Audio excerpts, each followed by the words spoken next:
Hi, everyone. Welcome. Thank you for joining. Bonjour, bienvenidos. It's good to see everybody here. My name is Nikki Roach. I am a conservation scientist, and I currently serve as the conservation coordinator for amphibians and reptiles at the Global Center for Species Survival, which is a new partnership between the Indianapolis Zoo and the IUCN Species Survival Commission, which I am also a part of. And I'm joining you from California in the US. And thank you all for being here today. There's going to be a couple of housekeeping items that I'll go over before introducing the IUCN commissions. First, there will be translations at the bottom. You can click on the globe and select French or Spanish.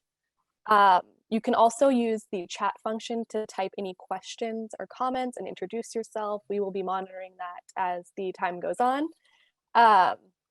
You can put your Zoom into gallery mode if you would like to see people, and also feel free to join with your video. And then finally, can you please stay on mute throughout the time being unless you have a question, and then please, of course, come off of mute.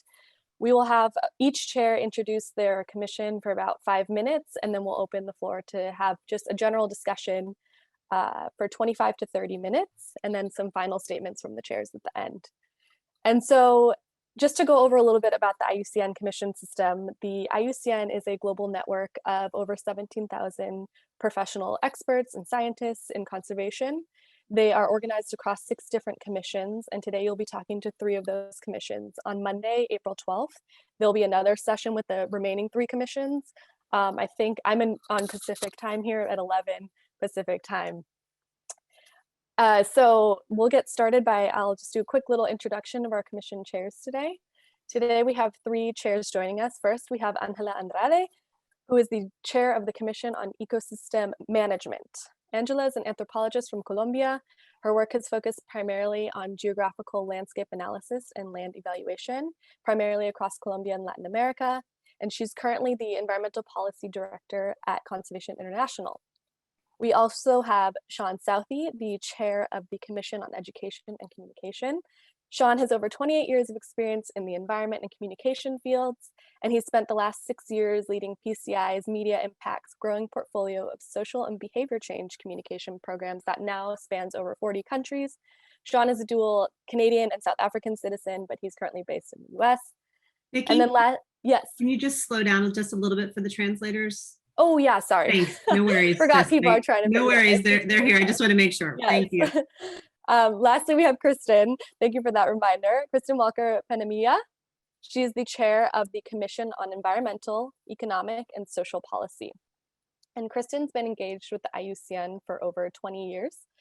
And she's liaised with the Commission, the Secretariat, and members to engage on issues such as rights-based approaches, conflict resolution, participation, customary law, and Indigenous membership to the IUCN. She's currently the Managing Director and the SVP at the Policy Center for Environment and Peace at Conservation International, and she's also based in the US.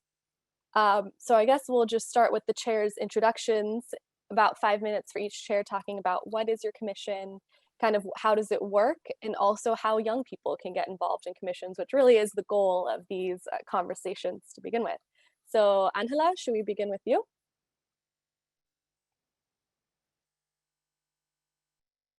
Muchas gracias.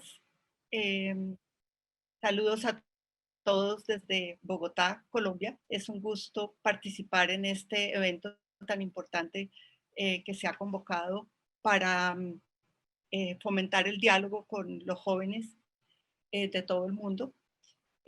Rápidamente les comentaré, pues, la Comisión de Gestión de Ecosistemas, Ecosystem Management, más conocida mundialmente, es la comisión más nueva, digámoslo así, de la UICN, aunque ya existe desde finales de los años 90, comienzos del 2000, cuando la Convención de Diversidad Biológica adopta el enfoque ecosistémico como marco global para la implementación de su programa de trabajo. Es importante porque por primera vez se propone un marco integral de visión de los aspectos sociales, ecológicos, culturales para la conservación, la restauración y el manejo sostenible de nuestros paisajes rurales y nuestros paisajes urbanos, ni paisajes con altos niveles de transformación o poco nivel de transformación. Desde la comisión se crea a inicios como les decía, de la década del 2000, y hoy en día tenemos cerca de 1.800 miembros en todo el mundo, de los cuales para nosotros es un orgullo comentar que tenemos un 25% de jóvenes profesionales. Esto ha sido un tema fundamental que hemos logrado durante estos últimos 4 años, dado que necesitamos promover de una manera mucho más acelerada la participación de jóvenes en nuestro trabajo. Nosotros, al igual que otras comisiones, desarrollamos productos de conocimiento. Nosotros apoyamos a la UICN en el desarrollo de su plan de trabajo, dando asesoría científica y consejo autorizado en distintos temas. En nuestro caso particularmente, entonces, la gestión ecosistémica, la restauración, el uso sostenible de los ecosistemas a nivel global para promover la conservación de la biodiversidad, enfrentar el cambio climático, contribuir al bienestar y promover en términos generales el desarrollo sostenible.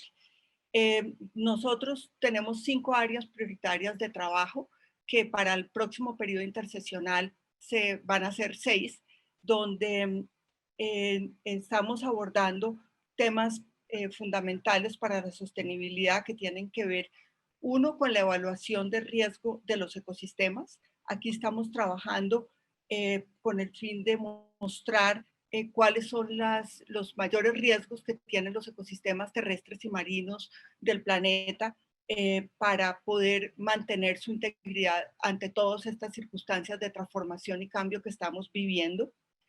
Tenemos un área de trabajo en restauración ecológica, donde nuestro gran objetivo es promover el desarrollo de estándares de uso sostenible, desarrollo de capacidades y dar guías y apoyo técnico sobre lo que significa realmente la restauración ecológica para la recuperación de servicios ecosistémicos prioritarios para la sociedad y para mantener esta integridad ecológica.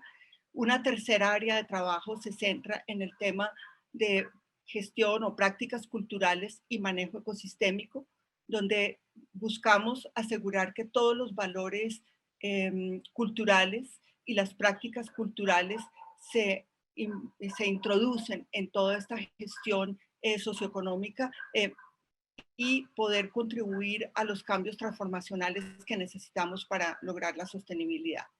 Una cuarta área de trabajo está enfocada en la gobernanza ecosistémica, donde buscamos el desarrollo de principios de gobernanza ecológica para lograr cambios transformacionales y la resiliencia de nuestros sistemas socioecológicos.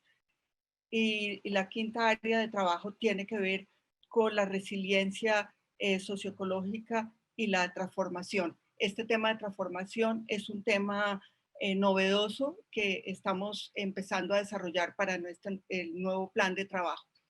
Y la última área que se ha convertido en una bandera junto con la lista roja de ecosistemas es el tema de soluciones basadas en la naturaleza, donde buscamos demostrar la relevancia que tiene la naturaleza en poder enfrentar los grandes retos globales que tenemos hoy en día.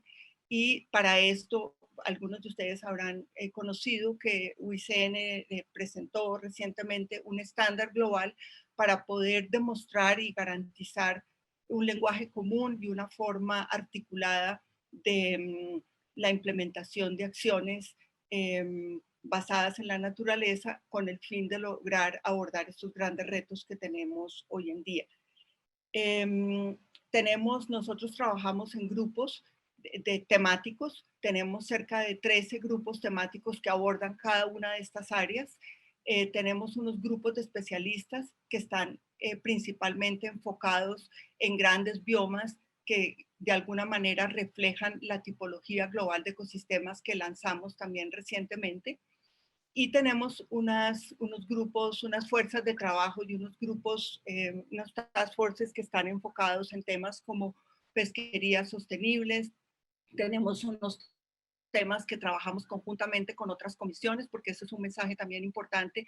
Nosotros venimos trabajando articuladamente entre todos nosotros y buscando crear y construir una integralidad cada vez mayor para evitar la fragmentación en la gestión ambiental y en la gestión socioecológica, que es uno de los grandes limitantes que tenemos. Y tenemos en estos grupos de estas fuerzas de trabajo, poco, digamos, en algunos casos se transforman en grupos temáticos y en otros casos, dada su especialidad, se mantienen como tales. Entonces, tenemos, por ejemplo, un grupo, otra fuerza de trabajo en el tema de pesticidas sistémicos, en el manejo de plásticos, en contaminantes emergentes. Bueno, hay una gran cantidad de temas que para eso los invitamos a conocer, a visitar nuestras páginas web y a mirar los requerimientos para involucrarse en estas áreas de trabajo y realmente pues formar parte de todos estos equipos. Y quiero terminar resaltando que una de las formas que nosotros hemos buscado para involucrar a los jóvenes profesionales es que cada grupo tiene su presidente, su líder temático, pero hemos buscado durante estos 4 años que todos estén acompañados por un joven profesional. Yo aquí veo varios de ellos. También saludo desde aquí a Dipu Cibadas, que es quien es nuestro líder del grupo de jóvenes profesionales. Y de esta forma hemos buscado involucrar y articular y darle espacio a los jóvenes profesionales también en el liderazgo de la comisión. Y en nuestros comités directivos que pues hasta antes de la pandemia nos veníamos reuniendo en distintas áreas del mundo, teníamos 2 comités directivos al año y siempre buscando la participación de algunos jóvenes profesionales en nuestros comités directivos para poder tener la visión y para poder involucrarlo mejor en nuestros procesos. Entonces, con mucho gusto, estamos muy abiertos a oír de parte de ustedes ideas, sugerencias también de cómo fortalecerlo, pero quiero resaltar pues que para nosotros esto ha sido un tema de vital importancia durante estos 4 años. Y con esto pues termino y estoy abierta a comentarios y preguntas posteriormente a que hablen mis colegas Kristen y Sean. Muchas gracias. Gracias, Angela. Gracias. We will have time for our discussion at the end, so we'll move on to the other 2 commission chairs. So Sean, if you would like to go next.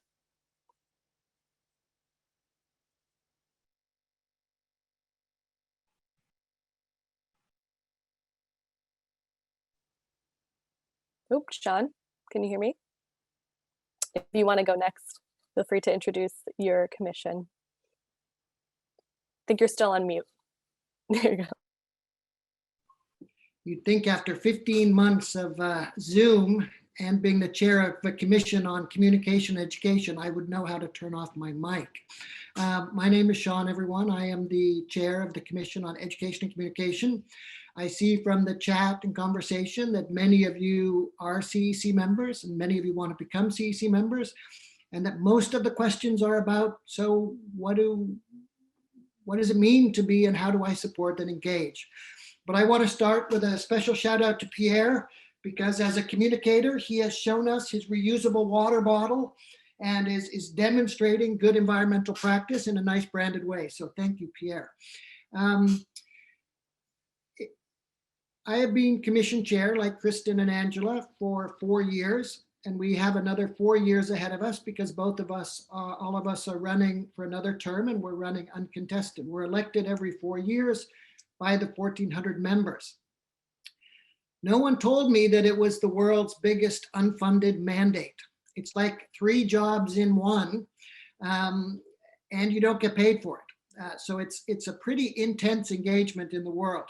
We really work on multiple levels. We sit on the council of IUCN, the board equivalent. So we help guide the overall organization as council members, along with the approximately 30 regional representatives, the president and the treasurer. We help guide the programmatic direction of IUCN through that function, but then we each have our own constituencies of members. There's just under 2,000 members on the Commission on Education and Communication. And if you all register today, we'll make that 2,000 number and you'll make my weekend just a little more special. So please, we take this very seriously. Commissions are set up to respond to the critical needs of the environmental community. 3 of them are sort of substantive in nature. Angela's work, as you heard, is on ecosystem management. We have a commission on protected areas, and we have a commission on species. The other 3, Kristen's commission, my commission, and the environmental law, they're more cross-cutting. You'll hear from Kristen that it affects all of our work when we do good environmental policy. It affects all of our work when we implement good environmental laws. And the Commission on Environment and Communication is about helping turn up the volume on communication work, on our environmental work, to do it better, smarter, and more efficiently. So really, we surface best practices from our community. We create opportunities, trainings, potentials for our members to become better communicators or better educators. We are a very mixed commission. We have artists and poets, we have teachers, we have photographers, we have people who teach in an informal sense all the way through to university. So it's quite a complex, different group, which is part of its interesting elements. And we work particularly in a few really focused thematic areas. The first is a campaign that we work on with all the commissions, but in particular with the Commission on Protected Areas. And that is, and I wore my branded t-shirt, Learning from Pierre, Nature for All. And that is a global campaign with over 450 member organizations that looks at creating moments for you to fall in love with nature. The basic idea, if you want to change the world, nothing is as powerful as really believing in the environment, connecting to environment. And if each of you reflect on those special moments when you chose to have a life that environment was part of, it probably started with an aha moment, a special moment where you went, this matters to me. Sometimes it was, with your mother, your grandmother, a teacher. It may have been underwater. It may have been climbing a mountain. It may have been in a forest. It may be seeing an urban park. But the Nature for All campaign that we work on is really about creating 1 billion moments to help everyone fall in love with nature. It's the long game of environmental engagement. But we also work very rigorously on education. Our wonderful deputy, Kathleen, leads with another steering committee member for us, our global work on education. And it's really looking at how we can ensure that environmental education works well. I think, Alex, could you mute your microphone, please? Can everybody make sure they're mute? Thank you. Thank you, Alex. Alex is one of my wonderful steering committee members from Russia. Shout out to Alex. The Kathleen and Faraz run our global work on education. I would like to acknowledge 3 of our other steering committee members, Cheryl, Daniela, and Karen from Canada, Peru, and the US, who run our work on Nature for All. Each of our key thematic areas has members who do a lot of work to make these activities function. The other area we work on a lot is youth. And in fact, the CEC was a pretty big part of why you're all meeting in this 14,500 person Congress. Summit. We've been very active in helping make it work. And I think my wonderful colleague Camilla is on the line. Camilla has been the youth champion of CEC of this work. She's been working on this for 2.25 years. So you're seeing the tail end and getting the benefit, but a little shout out to Camilla. So we have events, we have trainings, we have discovery zones with assets, and we would really like you to join us. And I'll stop there. Thank you, Sean. Kristen, over to you. Great. Thanks, everyone. Well, good day. Buen dia. Bonjour. It's so great to have you all here, and it's so great to see that we have this wonderful youth summit with so many participants. I think, as Angela and Sean have covered, the commissions are multifaceted. We play multiple roles, and it is a lot of passion and volunteerism that goes into the work of the commissions. And the Commission on Environment, Economics, and Social Policy is, as I said, I put the vision up on the top above my head here because it's really looking at that intersection of looking at sustainability, social justice, and equity in nature and how we value it.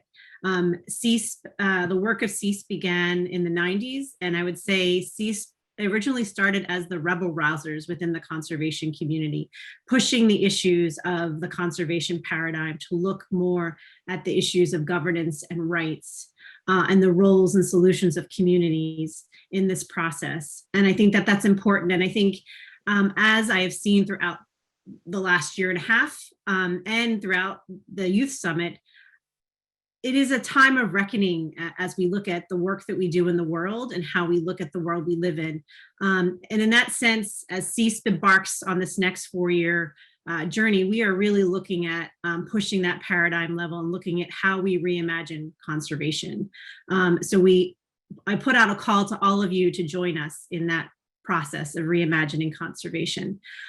So maybe just to get a little bit to the nuts and bolts, like the Commission on Ecosystem Management, like the Commission on Education and Communication, we are also organized in several thematic areas, from looking at cultural and spirituality, to gender, to governance and rights, to rethinking economics. And we are composed of experts, and we also, as similar to what Angela had said, is sort of this compilation of leadership between youth and elders, should I say, in this sense, in that leadership of the thematic areas. And we just actually have come out of a visioning plan just 2 weeks ago.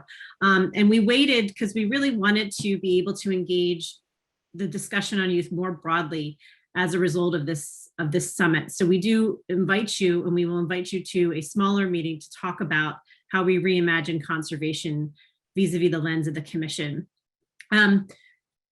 I think I don't want to spend too much time. I'd rather hear from you all, but again, just with Sean, is that we do welcome you all to join us and engage with us on this journey. We want to hear the multiple and diverse voices we have across the conservation community, looking across generations. We need to look for innovative and unique solutions to looking at how we do conservation. I also want to highlight that Deputy Chair Amelia Ramos is also on the line as well, and she is a driving force within the Commission, bringing new creativity and passion to the work that we do. And perhaps finally, I want to highlight Enrique Lyman is here as well, and he works in the IUCN Secretariat, and he works with membership and works directly with the commissions. And I want to acknowledge the work that he and his team do in helping the commissions pull in our members, manage those communications. So it is a large team effort. And as Sean said, we're 17,000 experts across the globe, bringing this expertise to helping to solve solutions to save our planet. So Nikki, I will end here, and then giving us time, looking at the clock, giving us more time to be able to have this dialogue and conversation with everyone. Great. Thank you all so much. There's been some questions coming through the chat. Sean just answered one. You are allowed to be in multiple commissions at no cost. So that is no hindrance to your interests.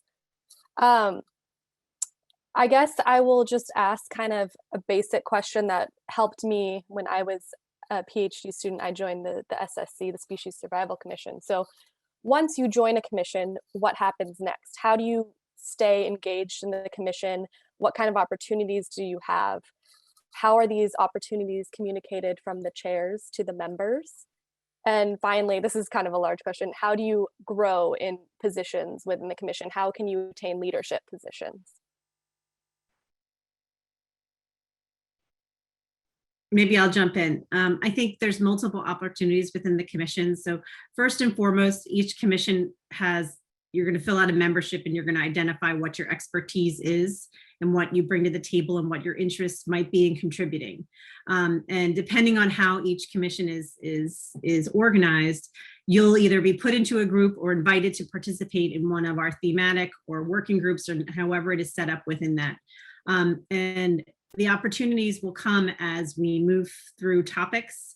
we all tend to communicate out opportunities or work that we're doing. So for example, the CESP has work on, we have a publication called Policy Matters, and we are doing work on, Ame Ramos is actually leading that work with a number of other commission members looking at environmental defenders. So we're putting that together. We put a call out to membership, but also non-members to engage in producing materials so that we can really look and evaluate and put forth information regarding environmental defenders and recommendations. So that's just one example. I think as you engage more, I think the opportunities are out there. I think it's making yourself known. As noted, 17,000 members is a lot to manage and engage. And it's how do we make that engagement more fluid? And I think that's one of the biggest challenges that we're confronting as we move forward and making it a dynamic process. But maybe I'll let Sean and Angela answer as well.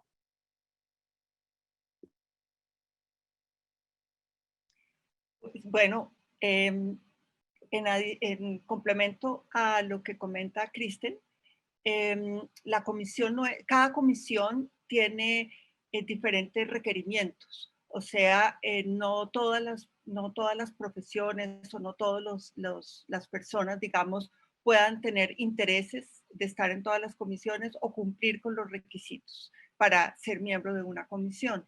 En el caso de la comisión nuestra, la mayor, pues básicamente tenemos científicos, académicos, personas que han terminado sus estudios de maestría, doctorado, personas que trabajan directamente con las ciencias de la conservación a nivel social o a nivel biofísico y que trabajan o tienen intereses específicos en el manejo ecosistémico aplicado a las áreas que comentaba. Entonces, de lo que yo he visto, digamos, en los últimos años, muchas de estas personas de jóvenes profesionales han fortalecido su capacidad académica y a través de la comisión con la oportunidad de participar y de conocer profesionales de todo el mundo. Creo que esto es algo que tiene un valor enorme que solamente se visualiza en la medida en que se empieza a participar en estos procesos. Obviamente cada grupo de trabajo, en el caso nuestro, tiene un líder específico y tiene un programa de trabajo también muy particular, pero en general hay una oportunidad muy importante de contribuir y ante todo, contribuir con la OICN, que la OICN, pues ustedes ya han visto el rol que tiene a nivel global, la capacidad de incidencia en la política global de medio ambiente y de otros sectores que cada vez se vuelven más necesarios. Entonces, en áreas, por ejemplo, muchos temas que hoy en día conocemos a nivel mundial han nacido en las comisiones. Todo el tema de la conservación de especies y los criterios para identificar especies amenazadas surge de la Comisión de Supervivencia de Especies. El tema a nivel ecosistémico surge de la Comisión de Manejo Ecosistémico, donde nosotros pues venimos trabajando con grupos de investigadores de todo el mundo en consolidar y construir un conocimiento que nos permite dar un consejo autorizado y contribuir conjuntamente con la membresía en posicionar estos temas como el referente global. Por ejemplo, menciono también el tema de soluciones basadas en la naturaleza, temas como adaptación y mitigación basada en ecosistemas, todos estos temas técnicos que se han venido construyendo y que muchas veces en la academia no se ve cómo se puede contribuir directamente a resolver problemas globales. Entonces, se abren muchas puertas. Realmente también todo depende del interés personal, de las posibilidades. Nosotros en nuestra experiencia con los jóvenes profesionales hemos visto que en algunos casos, y ellos nos lo han dicho, están tan ocupados a veces en su trabajo académico, en su trabajo profesional en ciertas áreas, que no pueden disponer de tiempo suficiente para poder participar en la comisión. Esto varía en el tiempo, hay veces que uno está más ocupado que que otro, pero digamos que lo importante es también poder recibir esa información. Nosotros en la comisión nuestra hemos instalado una serie de diálogos al interior de la comisión para fomentar esa relación que también Kristen mencionó entre los mayores y entre digamos, la gente, los jóvenes profesionales que también tienen una identidad muy distinta dependiendo de la región del mundo donde provengan, pero es fomentar ese diálogo, esa participación, ese intercambio de conocimiento, porque es que tenemos que actuar ya. O sea, el tiempo se nos acabó y necesitamos con urgencia buscar las mejores formas, Kristen también lo mencionó, innovadoras para poder apoyar y salvar, digamos, nuestros ecosistemas, nuestra diversidad ecosistémica, biológica y cultural, que es tan importante para el bienestar de la humanidad. Jan. Thanks, Sean. I don't know if you want to add anything to that. Oh, you're on mute. I also have to, I don't speak Spanish, so I get confused because I keep following Angela and I turn off my translation facility. I think they've captured it really well.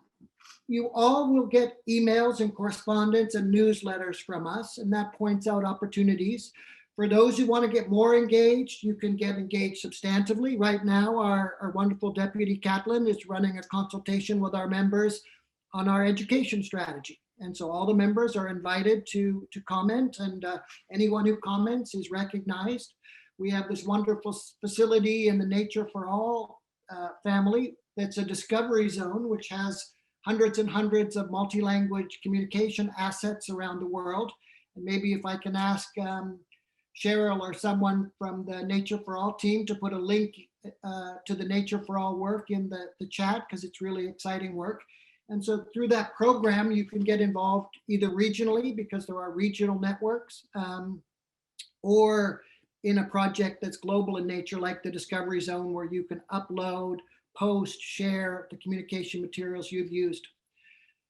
We just had a recent analysis of all the commissions, and I'm very proud that 25% of all of our members are technically youth, which is under 35 in IUCN language, which is a very solid number. I would like it to be bigger, because we do know that when it comes to communication, youth are particularly powerful these days and have a particular savvy when it comes to effective communication. So I think you can learn from each other, but there's also much sharing you can do in building the capacity of our network.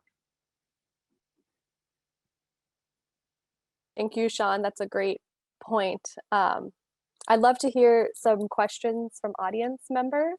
Anyone would like to unmute or raise your hand, feel free to do so.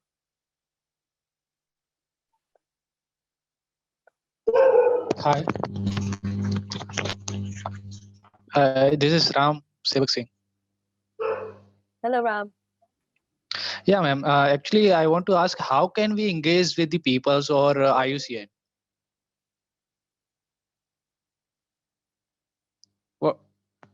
What would be the platform for that? For engaging with the people within the commission member, like the commission members themselves, or? Yeah, within commission members or IUCN. Okay. One of the chairs want to take that? I can unmute fast, I'm learning. IUCN is a beautiful, complicated species, okay? It's really big. It has over 1,000 staff with regional offices around the world. It has over 50 national committees and regional committees, which are like clusters of Canada, Latin America, Europe clusters, Australia. It has the 17,000 commission members across the 6 commissions, and it has 1,400 member organizations from NGO, government, and Indigenous peoples organizations. So there's so many ways to get engaged. I mean, that's the real answer is you're probably already engaged with IUCN and you don't even know it. A lot of the science work out there is based on IUCN's work, from the red list to the green lists to wonderful work that Angela's putting out recently on ecosystem measurement and checking on ecosystem health.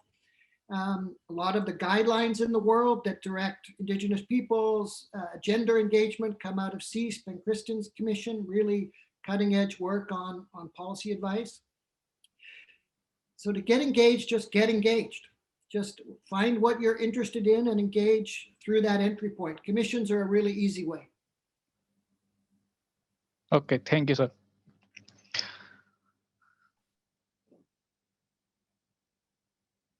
Megan, go ahead. Hi, yeah, thank you. I think my question is mostly for Sean. So I work in very sort of science-based area. I'm a conservation biologist with the Nature Conservancy of Canada. And then I also do work with the Canadian Committee of the IUCN, working around youth engagement. But in my spare time, I write novels. I consider myself to be quite a creative person, putting big environmental themes into everything that I do. And I was wondering if you kind of see the opportunity there for that kind of blending of kind of science and art, and if you see kind of any notable examples of things like that happening. You know, a lot of the beauty of what's happened in the environmental communication world in the last 10 or 15 years is making accessible the incredible science that's out there. There's no point doing amazing science and if people don't understand it. And so often it's a matter of interpretation, it's a matter of communication. A novel is a great way.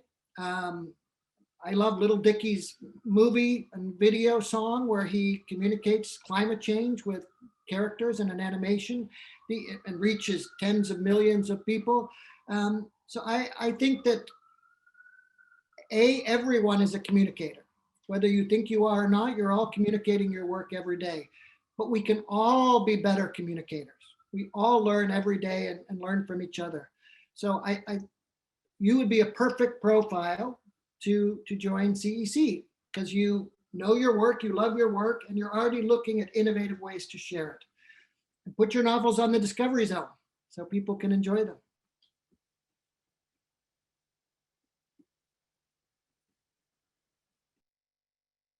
Yo quiero comentar algo porque con Sean hemos tenido varias conversaciones y yo le digo, nuestra comisión, la mayoría de nuestros miembros somos científicos, somos académicos. Nuestro máximo logro en muchos casos son las publicaciones que ayudan a mejorar el conocimiento científico sobre un tema, y también prácticas en el campo, pero no sabemos comunicar. Necesitamos tener esas posibilidades de poder traducir en muchos casos el conocimiento científico a las personas comunes y corrientes, porque nos enredamos en cifras, nos enredamos en terminología que a veces es muy difícil de transmitir a una audiencia común y corriente. Al público en general. Y entonces, pues obviamente nuestro deber, porque estamos todos trabajando mucho en esto, le damos un valor enorme a la ciencia y al conocimiento basado en evidencias también de pueblos indígenas, de comunidades locales, pero ahí fallamos mucho. Y no solamente la comisión, yo creo que en general y a nivel global, si nosotros miramos el tiempo que se demora la Convención de Cambio Climático y el panel intergubernamental de cambio climático en transmitirle al mundo realmente lo que tenemos que hacer o el problema que estamos enfrentando, es porque realmente no tenemos en muchos casos esa chispa de la comunicación y de poder traducir esto y utilizar, digamos, otras herramientas más basadas en las humanidades. Entonces, por eso creo que es fundamental fortalecer estos vínculos y abrir espacio en nuestro diario trabajo a este tipo de aproximaciones. Hi, good morning. You hear me? So maybe I'll take this in a little bit different direction as well. I think, Megan, you brought up a really good point. And I think the other thing, and Angela alluded to it, I think one of the other major conversations we are having among the commissions is how do you bridge knowledge systems? As Angela said, a lot of the work that we focus on is getting out that scientific information. And we know the work of Indigenous peoples, their worldviews and the struggle for rights and recognition is extremely important. But often when you look at the red list of species, it is a very scientific process, and it doesn't currently fully take into account Indigenous or local knowledge of peoples. And John Paul Rodriguez, who will speak on Monday, we're having that conversation right now, is how do we do a much broader set of work around bridging knowledge systems? And I think we can look at this in a very wide way, right? As how do you bring your creative piece to communicating, but also how do we bridge knowledge systems and how we need to portray them, but bring the expertise that individuals and communities have to the table and make sure that the recognition happens for that work. Because oftentimes, even in our scientific process, in our research, that information is often credited to the scientists as opposed to the community leader. And that is something that we have to get better of and make sure that the world is we need to have equity in that work there. So I think it was a good question that you asked. And I think looking at it across this very large spectrum about how we communicate all of these issues, but how we actually share knowledge is really important. So sorry, Nikki, just wanted to jump in. It was a good question. Yeah, no, that's an excellent point, Kristen. I think that's at the forefront of many people's minds in conservation right now as well. Let's jump over to Rollins, who has his hand up. Okay, thank you so much. Okay. I am a biologist, but I also had a background in marketing. Right now, I had educative YouTube channel in my native language, that is Spanish. My focus target public is Latin America. But I became member of the Commission on Education and Communication in the event in Lima 2 years ago. But I don't know how I can receive support from them, because I am doing science communication on my own in my YouTube channel. Before the pandemic, I used to deliver conference in universities with people, with native people and young people, but that's my own work. And I want to receive some kind of training on guide, or I don't know, or more publicity from the Commission on Education or anyone, because I can mix marketing and science, because I studied for do that. And I would like to know how I can receive more support from the C Commission or the other commissions. I'd love to respond if I can, Nikki, and Blanca's already asked a compatible question, and I'm going to read the question. Can you advise us in the dissemination of knowledge about protected areas, environmental education, nature conservation through articles, stories, newsletters, and books? And really, in the commission, we like to say if content is king, then distribution is the queen. And really, it doesn't matter how good your product is if you're not getting it disseminated. So one of the things we strongly encourage people to do is when they're producing material, think of how they're going to use it. Often, if you're a communication person, your boss will walk in one morning and say, I saw a billboard on the way to work. I really want a billboard. Or they say, oh, this other group has a new logo. Maybe we should have a new logo. And there's a constant pressure to produce content. Really, one should start the other way around. What am I trying to do in the world? What do I want to be different? What do I want people to know? What do I want people to feel? What do I want people to do? And you design your content with that in mind. Now, the CEC, we work to make that easier. We work to strengthen your capacity as a communicator. What that means is we produce different assets, different tools. One of the things that I'm very excited about is something that our committee is working on right now and will be rolled out in the next 6 weeks. And it's an online course to help you produce a compelling 2 to 3 minute video on something you care about. It could be your work, it could be your organization, it could be your work in Latin America. And so very soon that storybook methodology will be rolling out. And it's all designed so you can produce it on your phone. And it's designed in 3 languages, French, English, and Spanish. So it will be coming out really soon. So we'll make sure that it's shared widely. We do try and identify opportunities for members to speak and to grow. And for example, we had a large partnership with all the commissions in IUCN at the Peru-based Caribbean and Latin American Parks Congress last year. And really just creating a dialogue space, because the more chance we have to talk to each other inside the tent and outside the tent, the better impact we'll have in the world.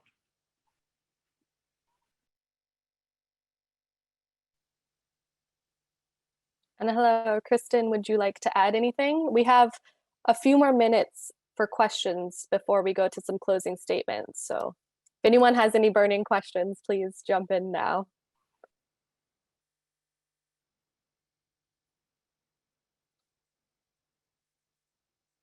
All right, well, I posited a question in the chat about that, basically asking Kristen's question, how do we reimagine conservation? And so it would be awesome to hear some of you maybe in the audience here speak to that, or type your thoughts in the chat, because I think, you know, youthful ideas are kind of what a lot of these commissions in the IUCN are lacking and looking to grow. I know, especially in the Species Survival Commission. So, you know, the times are changing and we need to move forward in conservation as well. So yeah, if anyone wants to jump in on that thought.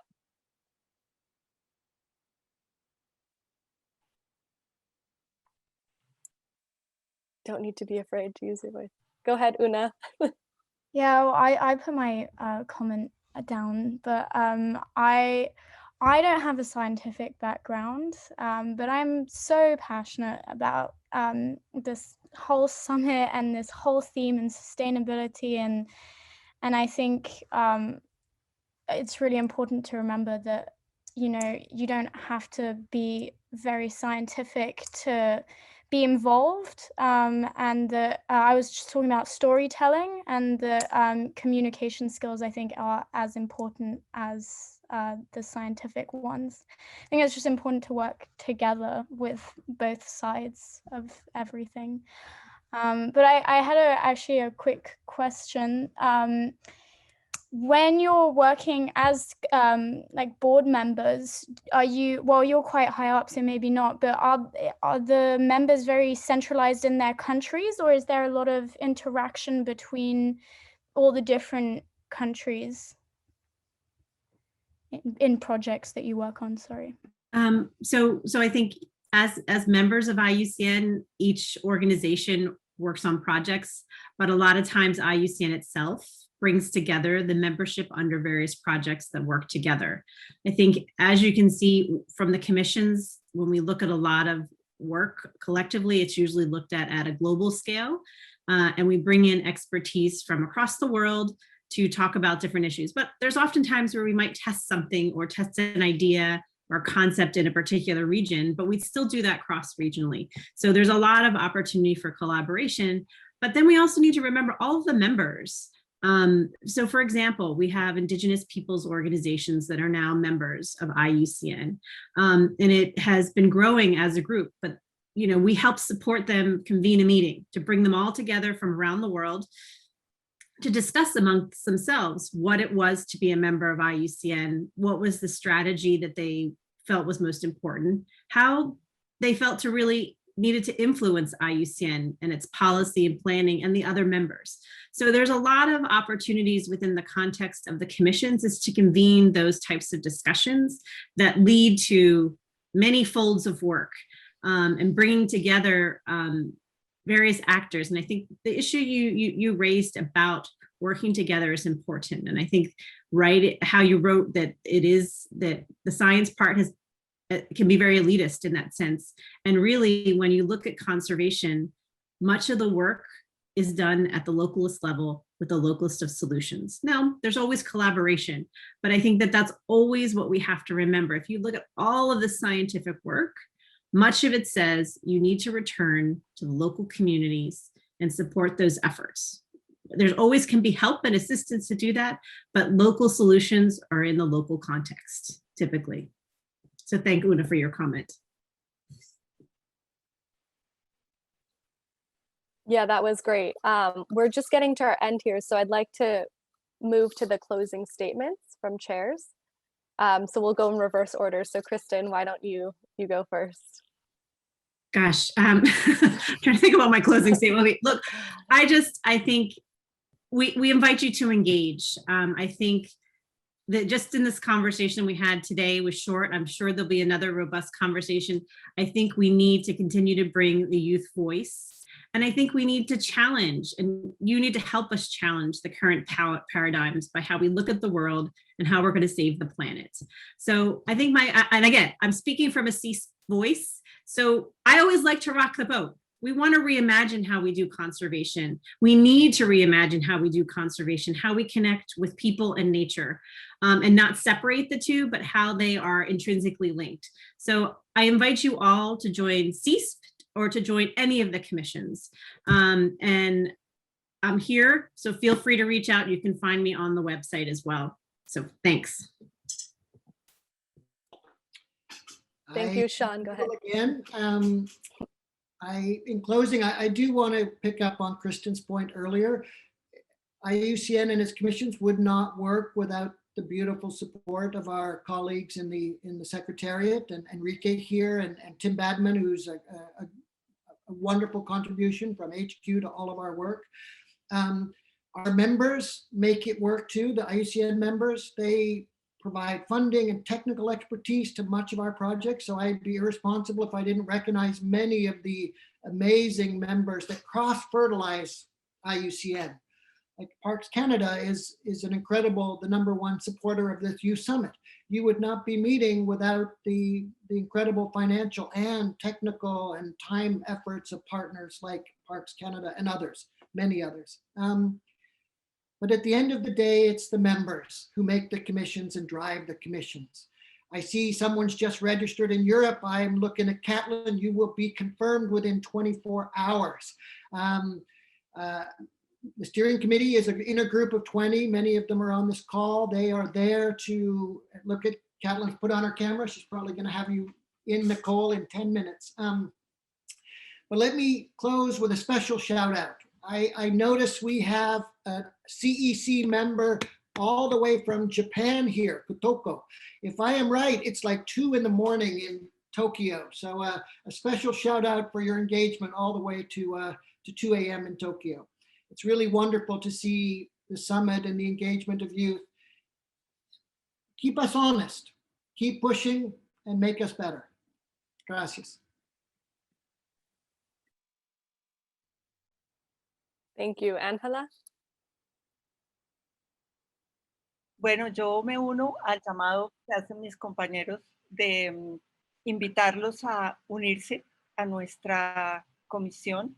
Nosotros tenemos hoy en día nuestra página web, que tenemos nuestra página de Facebook. Muchos de nuestros grupos temáticos tienen páginas de Facebook, páginas de Instagram, tenemos nuestro canal YouTube. Estamos absolutamente abiertos a recibir ideas innovadoras. Me encantaría ver una historia contada sobre lo que son el estado de los ecosistemas de hoy en día, cómo hacer restauración, poder realmente llegar a la base, a las comunidades locales, a todos nosotros con esto. Tenemos boletines también. Hoy casualmente lanzamos el primer boletín de la red de jóvenes profesionales en cabeza de nuestro querido Dipu, que es una persona supremamente activa, y digamos que usamos por ahora mecanismos formales de comunicación, pero estamos totalmente urgidos e interesados en recibir nuevas ideas, como lo que nos planteó Megan. Me parece importantísimo buscar otras formas de divulgar el conocimiento y de hacer partícipes a todos en esta tarea tan compleja que tenemos para realmente pasar los retos globales que tenemos hoy en día. Entonces los invito a buscar en los sitios web y a contactarnos directamente, que en general, pues todos estamos disponibles realmente y estamos dispuestos a escuchar cualquier idea y cualquier sugerencia para continuar. Gracias. Gracias. Thank you all for your insight. I hope this session has been informational and that you know that you are very welcome in these commissions. If you didn't get any message, that's the message I hope you take home, is that you are welcome here and to join whatever suits your interest.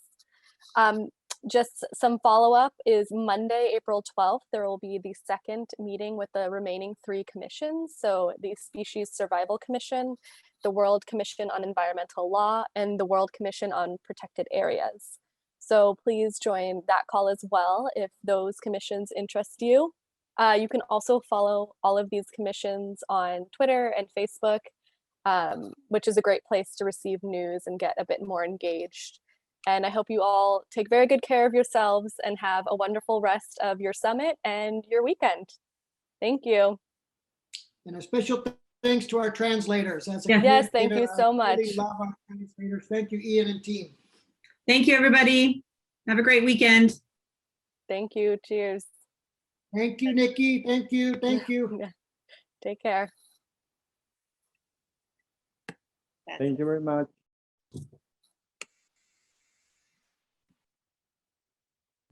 Thank you very much, Nikki. Yeah, no worries. Thank you. Thanks, Anna, Great. for coordinating.